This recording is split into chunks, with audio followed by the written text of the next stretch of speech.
తెలంగాణకు చెందిన కిషన్ రెడ్డి, బండి సంజయ్లకు కేంద్ర మంత్రివర్గంలో స్థానం దక్కడంతో రాష్ట్రంలో కూడా బీజేపీ జాతీయ నాయకత్వం కీలక మార్పులు చేరున్నట్టు తెలుస్తోంది.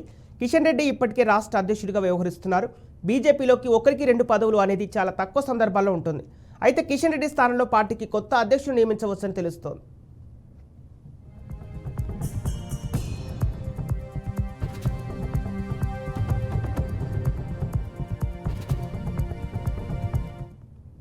బీజేపీ పగ్గాలను మల్కాజ్గిరి ఎంపీ ఈటెల రాజేందర్కు అప్పగించే అవకాశం ఉంటుందని ప్రచారం జరుగుతోంది. అలాగే కొత్త పేర్లు కూడా పరిశీలించే వీలుందని పలువురు నేతలు విశ్లేషిస్తున్నారు. బండి సంజయ్ ఇప్పటికే జాతీయ ప్రధాన కార్యదర్శిగా వ్యవహరిస్తుండటం, తాజాగా కేంద్ర మంత్రి అయిన నేపథ్యంలో ఒకే పదవికే పరిమితం చేస్తారని చర్చ నడుస్తోంది. మరోవైపు అమిత్ షాను ఈటెల రాజేందర్ కలిశారు. కేంద్ర మంత్రిగా ప్రమాణం చేసిన ఆయనకు శుభాకాంక్షలు తెలిపారు. తాజా పరిణామాల నేపథ్యంలో వారి భేటీకి ప్రాధాన్యత ఏర్పడింది.